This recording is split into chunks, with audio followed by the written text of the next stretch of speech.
Post-apocalyptic RPGs have taken us to nuclear wastelands, underground metros, and desolate cities, but none quite capture the eerie and unpredictable nature of a nuclear disaster like the Stalker series.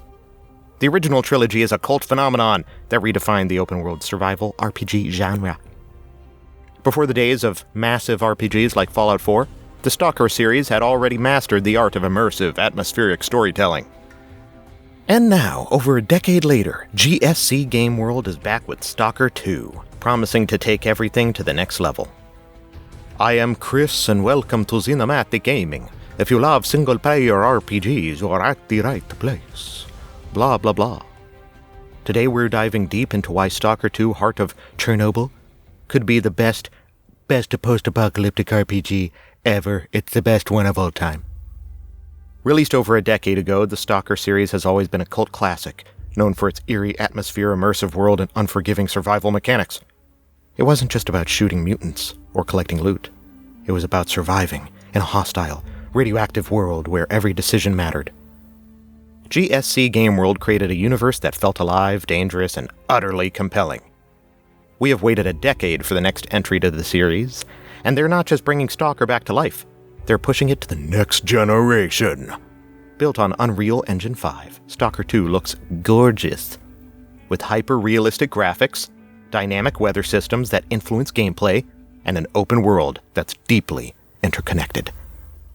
From the rusting remnants of Soviet-era structures to the creeping fog that blankets the landscape, every corner of the Chernobyl exclusion zone is packed with stories, secrets, and dangers that can either end your journey or reward your curiosity. Stalker 2 stands out with its A-Life 2.0 system, a revolutionary AI simulation that makes the zone feel alive. NPCs have their own routines, factions war with each other, mutants hunt in packs, and anomalies can appear at any moment. It's a living, breathing ecosystem where your actions or inactions can have far-reaching consequences. Whether you are sneaking past abandoned camp or scavenging for supplies, the world will react to your presence, making every playthrough unique. The zone is alive. At its core, Stalker 2 is an RPG. We will step into the boots of a lone stalker, driven by our own motives as we navigate the zone's treacherous landscapes. Faction alliances and moral dilemmas are woven into the gameplay, offering a rich, branching narrative that responds to your decisions. Stalker is the type of game where you don't just help someone because of the loot. You think about how many bullets you have left and will they be enough for your survival in the returns trip. You don't just roleplay in a video game, you emulate your real-life actions. With multiple endings and countless paths to take, GSC has stated every choice can lead to a different outcome, making each playthrough uniquely personal. Remember the moral dilemmas of Fallout New Vegas? Multiply that by the existential dread of living in a radioactive nightmare. The Stalker series doesn't hold your hand.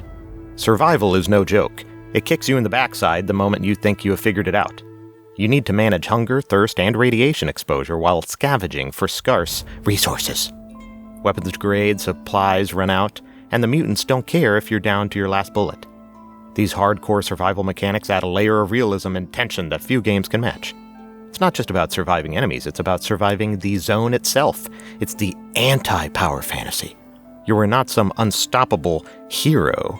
You are just a guy trying to scrape by in one of the most hostile environments imaginable. It's unforgiving, sure, but that makes every victory feel earned. Who am I kidding? There's no victory here. What creates Stalker 2's potential isn't just what the developers are doing, it's what the fans will do with it. The original Stalker games thrived because of a passionate modding community that's kept the series alive for over a decade. And I'm sure GSC Game World knows this, and they're embracing it with open arms. I don't know if they have mentioned it, but I expect robust modding tools and support right out of the gate.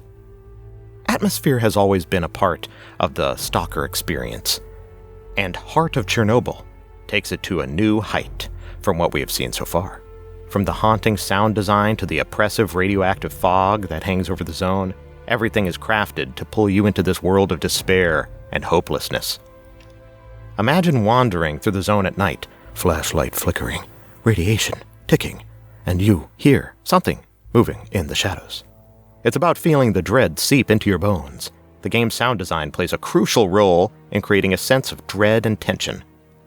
The creaking of abandoned buildings, the distant growls of unseen mutants, and the Geiger counter's rapid clicks as you hear a radiation hotspot all serve to keep you on edge. Coupled with a hauntingly beautiful soundtrack, every moment in the zone feels like a delicate dance between life and death. Stalker 2 Heart of Chernobyl is shaping up to be not just a worthy successor to the original games, but a new benchmark for the genre.